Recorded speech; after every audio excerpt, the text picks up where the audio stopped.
அண்மைச் செய்தி. அண்ணா அறிவாலயத்தில் ஸ்டாலின் தலைமையில் திமுக எம்எல்ஏக்கள் கூட்டம் துவங்கியிருக்கிறது. அண்மைச் செய்தியாக பார்க்கிறோம்.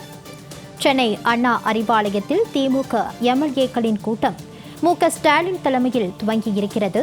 சட்டப்பேரவை கூட்டத்தொடர் நாளை துவங்க உள்ள நிலையில் திமுக எம்எல்ஏக்களின் ஆலோசனைக் கூட்டம் தற்போது துவங்கியிருக்கிறது. அண்மைச் செய்தியாக பார்க்கிறோம்.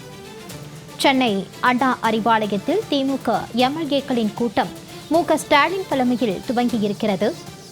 சட்டப்பேரவை கூட்டத்தொடர் நாளை துவங்க உள்ள நிலையில் திமுக எம்எல்ஏக்களின் ஆலோசனைக் கூட்டம் தற்போது நடைபெற்று வருகிறது.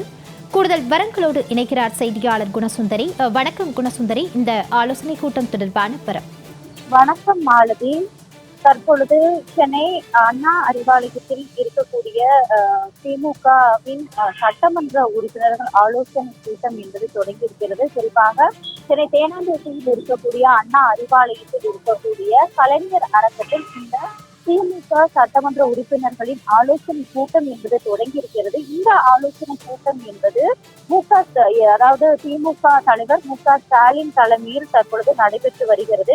இந்த ஆலோசனை கூட்டம் என்பது எதற்காக நடைபெறுகிறது என்று பார்த்தால், குறிப்பாக தமிழ்நாட்டில் புதிய அரசு பொறுப்பேற்ற பிறகு நடைபெறவுள்ள முதல் சட்டப்பேரவை கூட்டத்தொடர் என்பது நாளை நடைபெற இருக்கிறது. அதன் ஒரு பகுதியாகத்தான் இந்த ஆலோசனை கூட்டம் என்பது நடைபெற இருக்கிறது. குறிப்பாக நாளை 18ஆம் தேதியான நாளை தமிழ்நாட்டின் பொறுப்பேற்றிருக்கக்கூடிய புதிய அரசு சார்பாக முதல் சட்டப்பேரவை கூட்டத்தொடர் என்பது நடைபெற இருக்கக்கூடிய சூழலில் இதன் ஒரு பகுதியாகத்தான் தற்பொழுது திமுக தலைமையில் இந்த சட்டமன்ற உறுப்பினர்களின் ஆலோசனை கூட்டம் என்பது நடைபெற்று வருகிறது. குறிப்பாக இந்த ஆலோசனை கூட்டம் என்பது பல்வேறு தற்பொழுது சட்டமன்ற உறுப்பினர்கள் என்பது கலந்து கொண்டிருக்கிறார்கள். குறிப்பாக எதிர்க்கட்சி தலைவரும் அதே போன்று இளைஞர் அணி செயலாளருமான உதயநிதி ஸ்டாலின் தற்பொழுது இந்த ஆலோசனை கூட்டத்தில் பங்கேற்றிருக்கிறார்.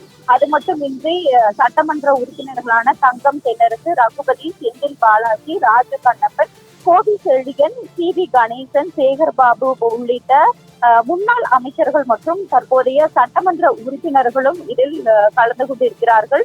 குறிப்பாக திமுக சட்டமன்ற உறுப்பினர்கள் மற்றும் கூட்டணி கட்சி உறுப்பினர்கள் பலரும் இந்த ஆலோசனை கூட்டத்தில் கலந்து கொண்டிருக்கக்கூடிய சூழலில் ஸ்டாலின் தலைமையில் இது நடைபெற்று வருகிறது. குறிப்பாக நாளை தொடங்க உள்ள சட்டப்பேரவை கூட்டத்தொடரில் திமுக மற்றும் கூட்டணி கட்சிகள் பின்பற்ற வேண்டிய அணுகுமுறை, எழுப்பப்பட வேண்டிய மக்கள் பிரச்சனைகள், அரசின் செயல்பாடுகள் குறித்து முன்வைக்க வேண்டிய கருத்துக்கள் உள்ளிட்டவை தொடர்பாகவும் இந்த ஆலோசனை கூட்டம் என்பது விவாதிக்கப்பட இருக்கிறது.